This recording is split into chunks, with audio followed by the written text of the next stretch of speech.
들의 눈으로 정치권 소식을 들여다봅니다. 불사조 기자단, 경향신문의 박순봉 기자, 세계일보의 최영찬 기자, 오늘도 두 분 나오셨습니다. 어서 오세요. 안녕하세요.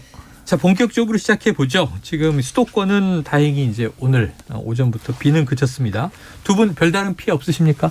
네, 저는 또 서울 살다 보니까 아무래도 다행히 피해가 없었습니다. 네. 저도 뭐 다행히 피해는 없었고 그래도 지금 밖에 하늘 보면은 다른 지역은 어떨지 모르겠는데 서울은 정말 맑아서 가을 혹시 태풍이 지나고 나면은 또 이렇게 되는데 아무쪼록 빨리 피해 입으신 분들도 복구가 빨리 됐으면 좋겠습니다. 근데 어떤 기시감이 있냐면 지난 8월 8일에서 9일까지 서울에 엄청나게 수도권에 비가 왔을 때 다음 날 비는 멎었고 그 다음 날 수요일은 너무 화창했는데 출퇴근 시간이 2배 이상 걸렸어요.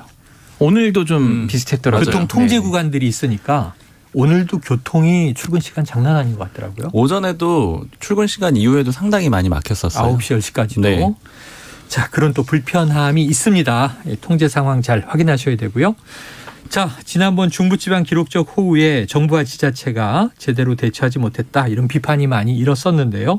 당시에 뭐 대통령이 전화 지시했다, 전화 또 보고를 받았다, 또 꼭 출근했어야 하느냐, 이 컨트롤 타워가 아니라 폰트롤 타워다, 이런 논란도 있었죠. 자, 윤 대통령 이번에는 용산에서 철야를 했죠? 네, 퇴근을 반납하고 네. 또 민방위복까지 입고 뭐 만반의 준비를 갖추고 나왔고요. 여러 가지 좀 강조를 많이 한 것 같아요. 네. 퇴근도 안 하고 특히 어제 보면은 이 흰남노 외에는 질문 안 받겠다 이런 얘기도 맞습니다. 윤석열 대통령이 출근길에 했거든요. 네. 보니까 두 가지 의미 정도가 느껴지더라고요. 일단 첫 번째는 흰남노 집중하고 있다, 이런 점 보여주고 싶었던 것 같고, 또 동시에 정쟁과 관련된 거에 최대한 언급이 안 되겠다. 네. 왜냐하면 지금 야당에서 여러 가지 공격하고 있는 거잖아요. 예. 그거 답변하면은 이제 손뼉이 마주치면서 소리가 날 수가 있으니까 그런 거 자체를 좀 피하겠다라는 이런 의지도 많이 느껴졌고요.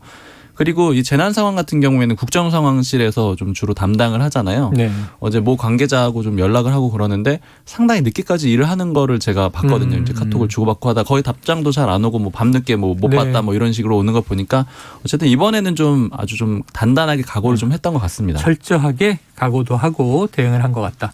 그런데 이제 용산 대통령실이 청와대에서 이제 옮겨진 지가 그렇게 긴 시간은 아니다 보니까 시스템은 좀 잘 갖춰져 있습니까? 사실 뭐 청와대만큼은 아닌 것 같아요. 그런데 이제 일단 내부 상황에 대해서는 잘 언급들을 안 하고 있어요. 네네. 대통령실에서 구체적으로 뭐 보여줄 필요는 없다, 이런 생각들이 좀 있는 것 같고요. 그리고 사실은 그러나 대통령실에 얼마만큼의 이 장비가 갖춰져 있느냐, 이 문제는 또 아닌 것 같아요. 네, 이제 네. 뭐 선조치 이런 얘기들을 했던 걸로 봐서는 아무래도 현장에서 잘 대응을 해주면 또 그런 것들로 커버가 될 것 같습니다. 예, 알겠습니다. 자, 그러면 최 기자님, 더불어민주당은 지금 어떤 반응 보이고 있어요?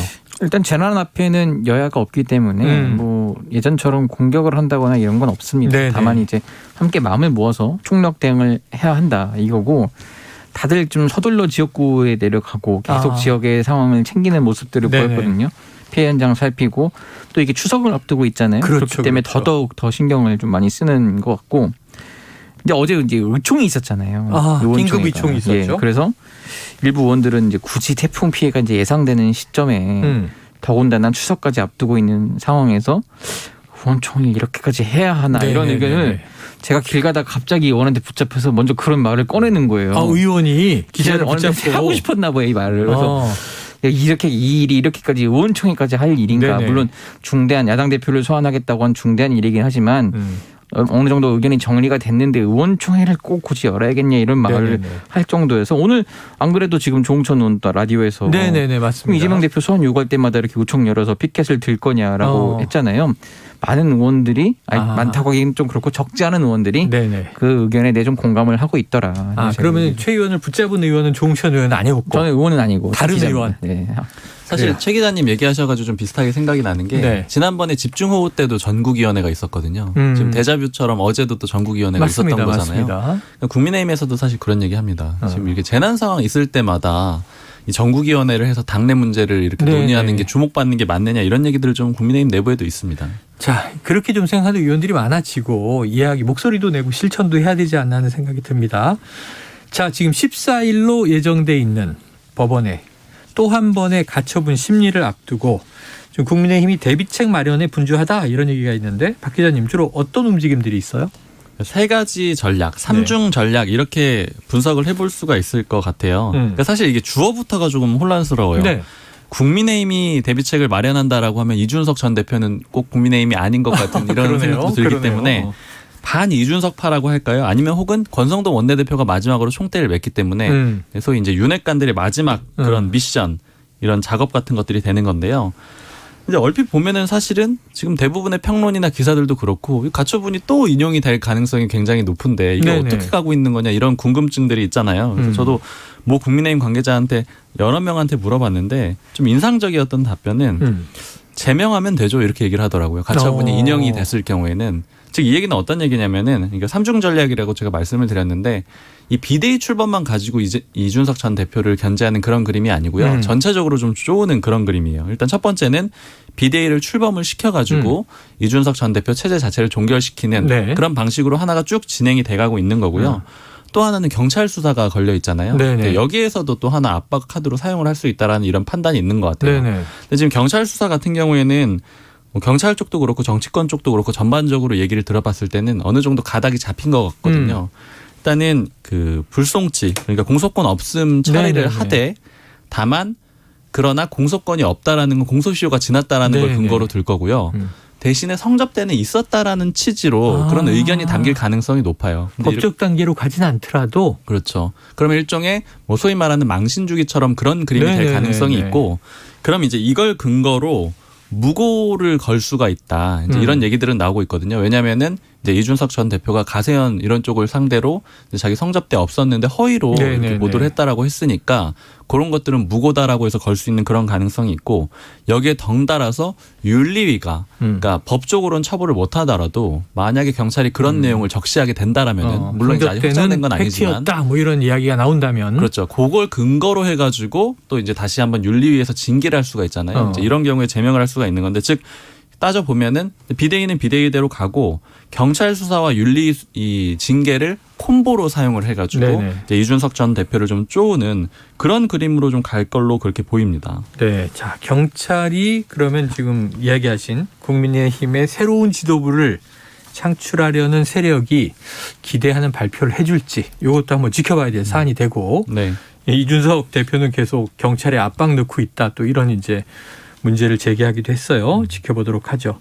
자, 그런데 이제 예상을 깬 하나 보도가 뭐냐면 결국은 돌돌권 이런 얘기 했던 것처럼 돌돌주 이런 얘기를 했었어요. 네. 주호영 비대위원장이 다시 또 새 비대위원장 맞는 거 아니냐.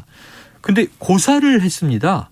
그렇다면 이건 어떤 배경이 있습니까? 네, 이거 오전에 얘기를 좀 쭉 들어봤습니다. 이게 네. 저도 궁금해가지고 일단 크게는 두 가지 해석이 있어요. 일단 첫 번째는 주호영 비대위원장 전 비대위원장이 밝힌 대로 자진해서 사퇴를 한 거다 이렇게 볼 수가 있는데 네. 요거는 어떤 의미냐면 별로 좋은 자리가 아니잖아요, 사실은. 네. 주호영 전 비대위원장이 처음에 비대위원장 앞서서 비대위원장 거론됐을 때는 원래는 관리형으로 안 하고 나름대로는 뭐 혁신형이라고 네네. 할까요? 좀 존재감 있는 비대위를 운영하려고 했었는데 시간 더 달라 그랬었고. 네. 근데 그게 중간 과정에 어느 정도 관리형으로 좀 전환이 됐다 이런 분석들은 해드렸었잖아요.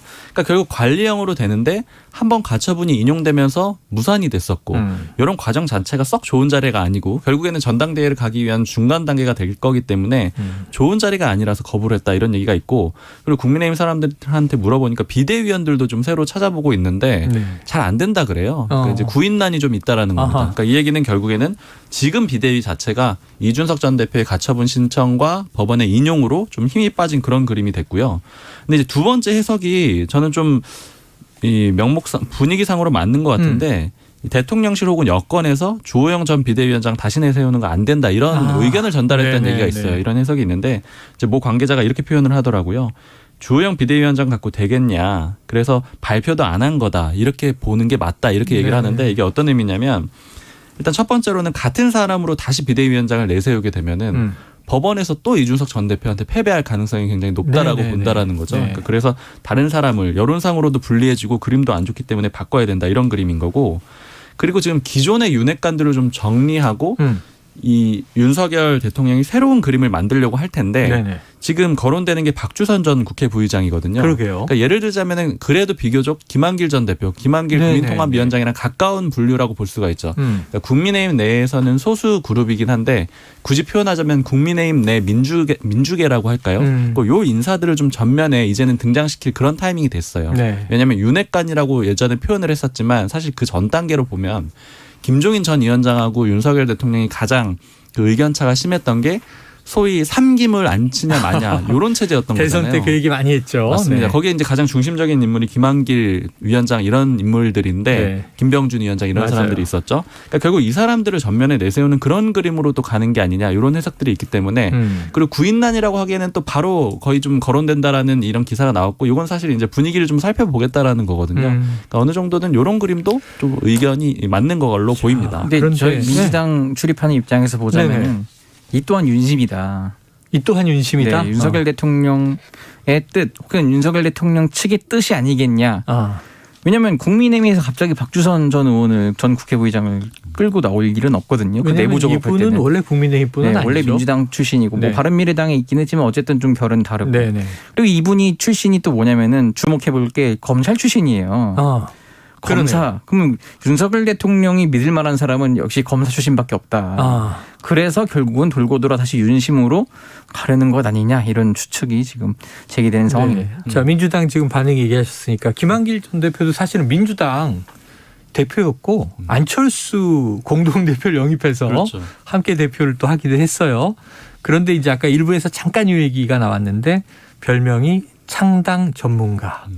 그러다 보니까 이 정계 개편 신호탄 아니냐 이런 얘기도 있어요. 혹시 민주당은 그런 점도 좀 주목합니까? 제가 그래서 가끔 그 의원들 만날 때마다 정계 개편 얘기를 물어보면요. 네네.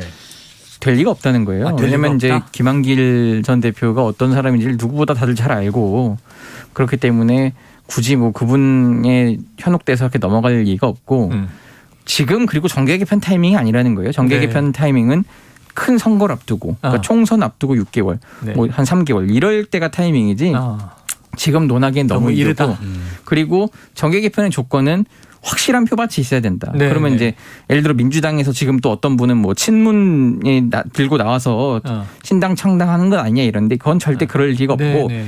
만에 하나 이 광주 전남 이런 쪽에 호남에 기반을 세게 둔 의원들이 똘똘 뭉쳐서 공천 탈락이 유력하다면은 나와서 옛날 국민의당처럼 창당할 수 2016년 있다. 국민의당. 네, 그 경우가 아니고서는 쉽게 분당이나 창당은 되지 않는다라는 게 의견입니다. 알겠습니다. 근데 방금 최 기자님 얘기해 네. 주셨지만 저도 이제 비슷한 얘기를 들었던 게 이 윤석열 대통령이 총선이 다가오면은 정계 개편까지는 아니더라도 이 주류 세력을 바꾸려는 노력을 할 가능성은 굉장히 높다 이런 얘기들을 많이 하거든요. 그러니까 예를 들자면은 지금 박주선 전 국회부의장 이런 경우에는 좀 한 단계 건너가는 그런 그림이지만 윤석열 대통령이 예전부터 이 대선 후보, 경선 후보 때부터 많이 들었던 얘기는 뭐냐면 주변의 측근들한테 했던 얘기가 이 정치권, 여의도 정치권 인사들에 대해서 좀 불신이 일부 있다라는 거예요. 그러니까 이 사람들을 완전히 신뢰하지 않고 있다 이런 얘기들을 많이 하고 사실 이제 국민들의 시선과도 좀 비슷한 거죠. 외부에 있다가 정치권으로 들어온 인물이다 보니까. 그래서 결과적으로는 이제 자신과 가까웠던 소규모의 정치인들을 내세웠던 건데 네네. 그 윤핵관들이 이제 실패를 한 거고 그 다음에 남은 게 이제 뭐 김병준이나 김한길 위원장 이런 사람들인 건데 네네. 이 사람들 중심으로 좀 재편을 한다거나 아니면 이제 한동훈 장관을 좀 대표 선수로 내세워가지고 좀 주도하는 그러니까 공천에서 좀 다른 사람들을 좀 네네네. 새로운 이 흐름을 만들 수 있는 그런 그림을 만들려고 한다는 얘기들은 좀 나오고 있습니다. 야, 흥미진진한데 이건 좀 1년 반 가까이 멀었습니다. 지켜봐야 네. 됩니다. 한번 이제 하나의 이제 예언처럼 던져놓도록 하죠. 근데 지금 그 얘기를 하시니까 저는 불현듯 대선 과정에서 정말 이 윤석열 후보가 국민의힘에 애정이 있나 했던 게 제가 민주당으로 들어갈 순 없지 않습니까? 이런 표현을 했었거든요. 네. 그래서 이 보수 정당을 택한 거다라는 이제 차선책으로 들려서 저 의중은 뭘까 궁금했던 적이 있습니다. 자, 지금 아까 3중 전략. 근데 여기에 대응하는 이준석 대표의 3중 비단 주머니는 뭐겠는가? 제가 육성 한번 듣고 와서 이야기 이어가죠. 그러니까 저는 이런 거죠. 그러니까 정치하는 사람인데 제가 그러면 저한테 대해서 지금 와서 뭐 품는다 이런 표현 쓰면 제가 그때 거의 돌아버리거든요. 솔직히 말하면. 품는다 쓰면 돌아버린다. 아하. 네, 품는다는 표현이 저한테 가장 모멸적이고 제가 들었을 때 기분이 제일 나쁜 표현이기 그러니까 때문에. 대통령이 품어라 이런 말을 할 때 굉장히 기분이 나쁘시다는 말씀입니다. 뭐 대통령 그런 말씀 하신 적 없지만 누군가 해법으로 옆에서 해법으로 이제 뭐 풀어라는 제가 이해할 수 있는데 네, 품어라. 품는다는 건 무슨 뭐 제가 달걀입니까? 그걸 왜 품습니까 저를? 그러니까 아. 저는 이 상황에서는 예를 들어 네. 네, 달걀도 아니고 품길 뭘 품습니까? 풀라고 하면 모르지만 이 표현에 대해서 굉장히 강하게 불쾌감을 드러냈어요. 자, 박 기자님, 이준석 대표의 전략은 뭡니까? 네, 어제 한번 또 이 3중 전략에 대해서 네. 이제 이준석 전 대표 쪽 사람하고 쭉 얘기를 해봤거든요. 네네네. 어떤 식으로 대응을 할 네. 거냐 이렇게 얘기를 했더니 일단 이미 대응하고 있는 것들도 있고요. 좀 비교적 뭐 심플합니다. 일단 비대위 같은 경우에는 법적으로 대응을 할 그런 계획이고 이미 하고 있는 거죠. 가처분 신청을 한다거나 아니면 또 본안 소송을 한다거나 이런 걸로 계속 진행을 하고 있고요. 지금 윤리위 같은 경우에는 여론전을 이미 시작을 했습니다. 대구에서 기자회견 일요일 날 했었잖아요. 그때 표현들 보면은 나는 금지곡을 계속 부르겠다. 네, 뭐 이런 네, 얘기를 한다거나 네. 표현의 자유를 계속 강조를 했거든요. 네. 근데 이게 어떤 걸로 연결이 되냐면 윤석열 대통령 혹은 윤석열 정부를 비판을 좀 할 수도 있다. 이런 정도의 취지를 넘어서 윤리위에서 어떤 발언들을 하는 거에 대해서 징계를 하는 거에 대해서 미리 좀 견제를 하는 거죠. 네네. 이런 말도 못 하느냐 이런 식으로 미리 좀 견제를 하고 있는 그런 그림이 하나가 있고 그리고 또 하나 그림을 보면은 대구에서 기자회견 했을 때 가장 저는 좀 인상적이었던 게 유승민 전 의원이나 김종인 전 비상대책위원장을 언급을 한 거예요. 네네. 이준석 전 대표를 비롯해서 좀 그 가까운 사람들하고 많이 얘기를 해보면 이준석 전 대표의 지금 대응은 유승민 반면교사 이런 식으로도 좀 표현을 하거든요. 네네. 예전에 유승민 전 의원이 원내대표에서 물러나던 시절과 딱 다 반대로 하는 거예요. 배신자 낙인을 참 못대했잖아요. 맞습니다. 끝내 그때 그렇게 순수히 물러나게 되면은 정치적으로 배신자 낙인이 찍히고 복귀를 할 수 없다라고 이준석 전 대표는 판단을 한 겁니다. 네. 그러다 보니까 절대 물러서지 않고 끝까지 싸우고 있는 거고 그리고 또 예를 들자면은 대구에서 좀 일종의 이제 배신자 낙인이 찍혔던 네네네. 거잖아요. 유승민 전 원내대표는. 그러니까 오히려 대구로 들어가 가지고 대구에서 정면 돌파하는 그런 그림을 계속 만들고 있는 겁니다. 그리고 윤리위 징계 같은 경우에는 결국에는 또 여론전도 계속 얘기를 하고 있는 게 그 네. 측에서 계속 흘리고 있는 얘기들은 어떤 거가 있냐면은 지금 예전에 징계받았던 사람들 뭐 대표적으로 이제 홍준표 대구시장 같은 경우에는 네네. 예전에 기소도 됐었는데 예. 그 정도의 징계를 받은 적이 없다. 이런 얘기들도 꾸준히 하고 있거든요. 결국 이 형평성 문제를 계속 강조를 할 겁니다. 그리고 이제 하나의 좀 대응 전략 중에 더 좀 의미가 있는 거는 아까 이 윤석열 대통령이 정치권 인사, 즉 기존의 의원들에 대해서는 좀 신뢰가 없을 수 있다 이런 평가가 있다라고 말씀을 드렸잖아요. 근데 일부 의원들은 그런 걸 느끼는 의원들이 상당히 있거든요. 특히 네. PK 지역이 좀 다수 있다라 그래요. 그러니까 예. 예를 들자면은 뭐 당에서 좀 문제가 돼서 탈당을 했다가 돌아왔다거나 이런 인사들이 몇 명 있는데 부산 경남 쪽에. 네, 그럼 이런 의원들 같은 경우에는 다음 공천 때 윤석열 대통령이 과연 예를 들자면 공천권이 있다면 네. 대통령에게 공천을 줄 것인가에 대해서 좀 의문을 갖고 있다라고 하거든요. 그래서 이준석 전 대표가 그런 의원들에게 개개인적으로 좀 전화를 돌려가지고 어허. 나는 계속해서 공정한 경쟁을 강조해왔다. 네, 네. 이제 경선을 붙여주겠다 이런 식으로 좀 얘기를 하고 있다라는 그런 후문도 있습니다. 자, 한번 이준석 대표의 3중 대응 행보도 지켜봐야 할 것 같습니다.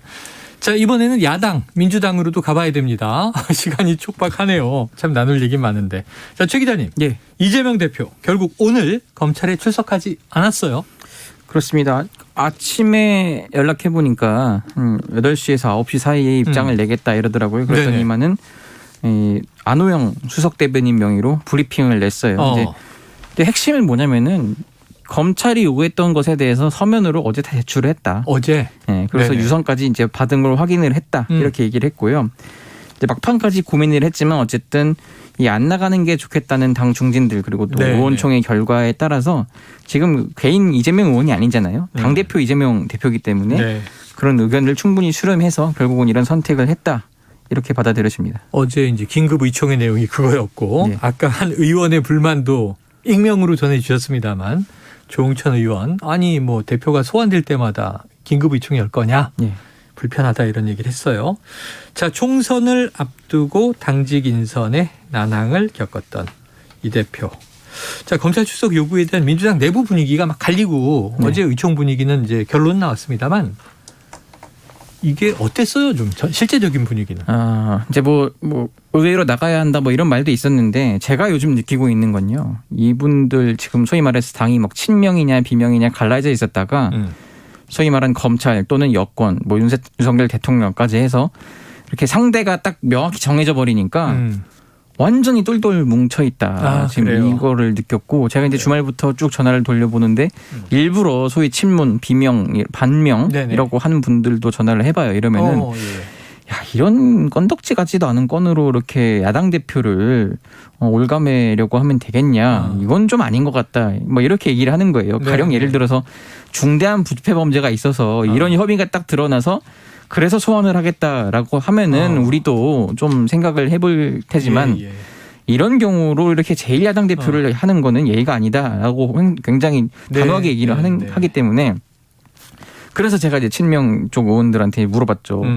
당이 어떻게 보면 더 하나로 뭉치는 것 같다 이랬더니 이렇게 얘기를 하는 거예요. 그래서 정치가 생물이라는 거야, 최 기자. 딱 이렇게 얘기를 하는 거예요.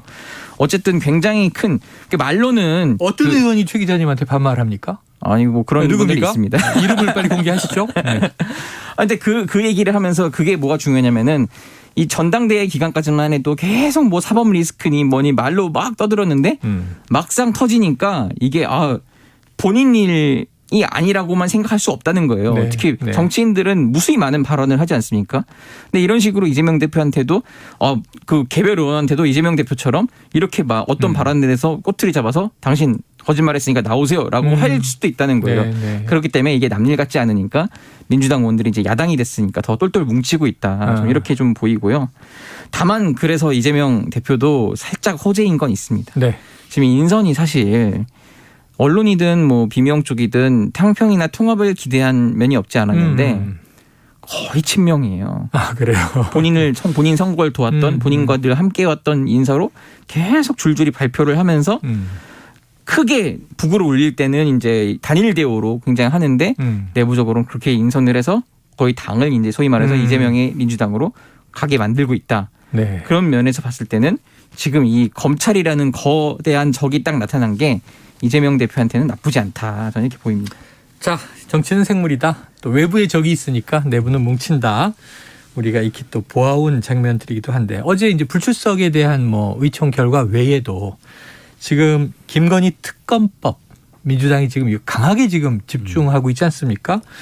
이게 전쟁입니다. 이 표현으로 이제 시작된 건데 자, 박 기자님. 네. 국민의힘은 어떻게 보고 있어요? 이 전쟁.